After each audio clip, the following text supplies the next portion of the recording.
আসসালামু আলাইকুম রহমতুল্লাহি ওবারাকাতু।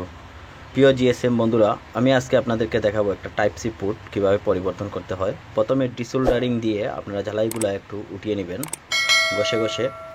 ঠিক এভাবে আমি যেভাবে করতেছি দেখেন, এই চার্জার পিনের যে কানেক্টার আছে সেই কানেক্টারের পাশে যে রাংগুলো থাকে সেই রাংগুলো উঠিয়ে নেবেন দুনো পাশে, এবং পিছন দিকে যে জ্বালাইগুলো থাকে সেগুলো পাতলা করে নেবেন, রাংগুলো উঠিয়ে নেবেন এবং দুনো পাশটা ভালোভাবে ক্লিয়ার করবেন।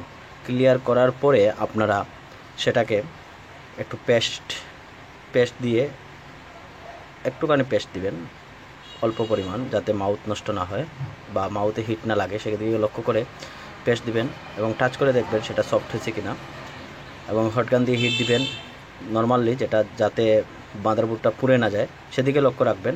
লক্ষ্য রেখে কাজ করবেন এবং লক্ষ্য রেখে কাজ করাটাই হচ্ছে আমাদের টেকনিশিয়ানদের মেন ধর্ম। আর আমি দেখতে পাচ্ছেন টুলজারের পাশ দিয়ে হালকা হালকা জ্বালাটা দিলাম, দেখেন সবগুলা প্রিন্ট অক্ষত অবস্থায় উঠেছে এবং একটা প্রিন্টও নষ্ট হয় নাই।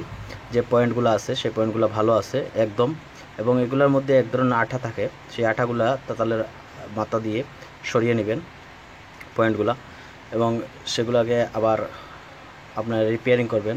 দেখেন ভালো মানের একটা পেস্ট ইউজ করতেছি, সেটা হচ্ছে ইউবি, দেখেন ইউবি 50 একটা পেস্ট, সেটা পেস্ট আমি ইউজ করছি সেখানে, এবং রিলাইফের একটা আইসি রিবোলিং পেস্ট ইউজ করছি দেখেন রিলাইফের।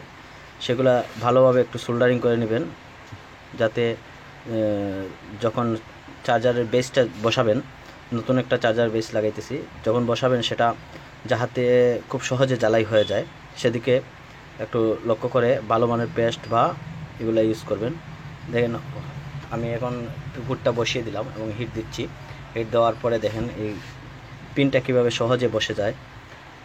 দেখেন সব কিছু হচ্ছে নিজের কাছে নিজে লক্ষ্য করে কাজ করবেন, অবশ্যই সাফল্য আসবেন। আর কতদিন আপনারা এভাবে অবহেলায় থাকবেন? একটা চার্জারের পুট লাগাইতে পারবেন সহজে, অতি সহজে কীভাবে লাগানো যায় সেক্ষেত্রে আমি জানানোর জন্য আপনাদেরকে এই ভিডিওটা করা। আর আপনারা যদি এই ভিডিওটা দেখেন অবশ্যই আপনারাও এই কাজটা করতে পারবেন ইনশাল্লাহ। আমি বালাগঞ্জ থেকে বলতেছি, আমি জায়েদ ভাই। এটা হচ্ছে স্যামসাং A50 একটা সেট, সেই সেটের চার্জিং পুট। হটগান দিয়ে যখন আমি হিট দিছিলাম তখন কিন্তু এটা জ্বালাই হয়ে গেছে, তারপরেও আমি আবার দেখেন এটাকে তাতাল দিয়ে জ্বালাই করে দিলাম এবং পরিষ্কার করে আমি এটা A50 সেটে ইন করে দিলাম। দেখেন অতি সহজে একটা চার্জিং টাইপ সি একটি চার্জিং পুট চেঞ্জ করা হলো।